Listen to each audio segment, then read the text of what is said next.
56. Justice and man's determination.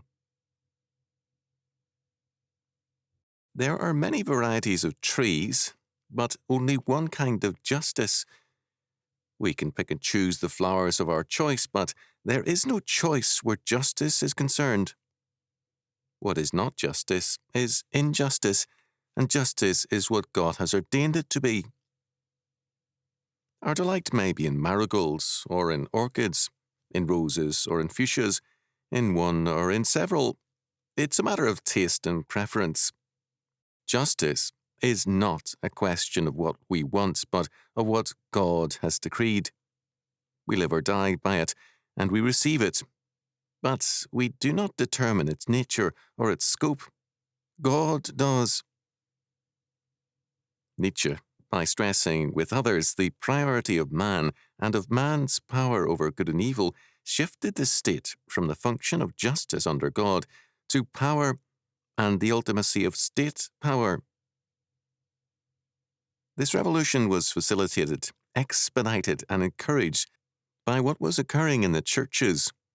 First, pietism had shifted the focal point of Christianity from the triune God to man and man's salvation.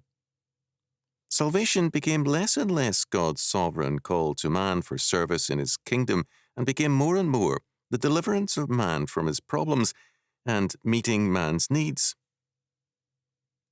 Religious concerns were now spiritual concerns, and the total relevance of the faith for every area of life and thought gave way to an almost studied irrelevance. Second, this shift to pietism coincided with the theological shift from Calvinism and Augustinianism to Arminianism, a Protestant form of scholasticism and Thomism, and a debased and non-ecclesiastical form thereof. The salvation decision was now made by man, not by God. Jesus Christ made salvation possible. Man's decision, his choosing Jesus, made it actual. Christ's statements, "Ye have not chosen me, but I have chosen you, and ordained you that you should go and bring forth fruit, and that your fruit should remain," John chapter 15, verse 16, was set aside in favour of man's ability to take the decisive step. Scripture repeatedly stresses man's total depravity and inability. Psalm 14, verses 1 to 3, Romans chapter 3, verses 10 to 31, etc. In Jeremiah, as elsewhere, we are warned against any trust in man's ability to save himself or to be saved by man. Thus saith the Lord, "Cursed be the man that trusteth in man, and maketh flesh his arm, and whose heart departeth from the Lord." Jeremiah chapter 17, verse 5. The heart is deceitful above all things, and desperately wicked. Who can know it? Jeremiah chapter 17, verse 9. Now, however, the church's evangelism became more than an instrument used by God. It became the determinative form of salvation. Altar calls, organizations, follow-ups, and more turned evangelism into salesmanship. It was a way of selling Christ to sinners. The sinner was a consumer in need, and Christ was a product to be sold. Third, Calvinism had become truncated and more governed by traditions than by the power of God. From a feared power, Calvinism had receded into a dour and critical collection of men who endlessly preached the 5 points of Calvinism to one another. The 5 points are true enough, but in themselves are no more than the bones of a man's hand. Well, the bones can be there, but not life, nor is the hand the man. It is especially sad that the name of Calvin is associated with such sterility and impotence. Theology has been made an academic discipline rather than the arming of a man for the wars of the Lord. William Ames, 1576 to 1633, began his Marrow of Theology with these words. 1. Theology is the doctrine or teaching, doctrina, of living to God, John chapter 6, verse 68. The words of eternal life, Acts chapter 5, verse 20. The word of this life, Romans chapter 6, verse 11. Consider yourselves alive to God. Eusden, Ames's translator and editor, commented on this, saying, with this opening definition, Ames placed himself once more in the company of Calvin, Bucer, Perkins, and the English Puritans, and Peter Ramus. Calvin laid it down in the Geneva Catechism that nothing worse could befall a man than not to live to God. But why live to God if alternate lifestyles are available and are equally valid ways of life? If decision and determination are in man's hands, then man can set up alternate choices for everything, all of which are valid alternatives. Attorney at law Melvin Belly has written, some say that after Adam and Eve and the garden, man's basic nature is evil. I don't agree.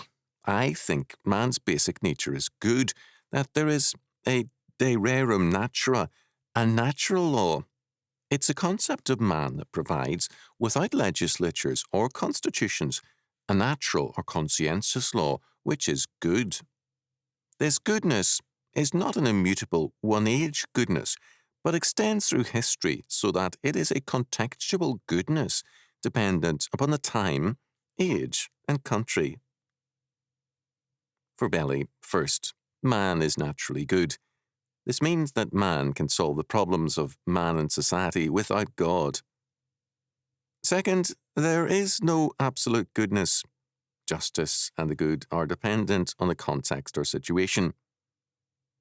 Just as some have proposed situation ethics, Belly holds to situational law or contextual goodness and justice.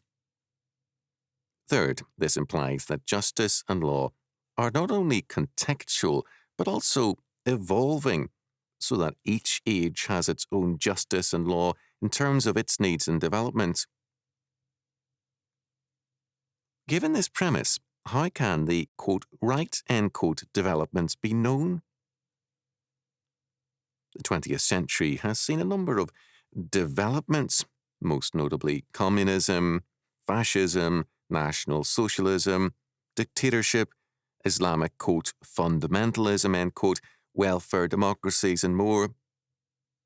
Without an unchanging standard, how can we judge which development is right, moral, and just? If we use the welfare of man as our standard, how can we object if men choose an alternative we dislike?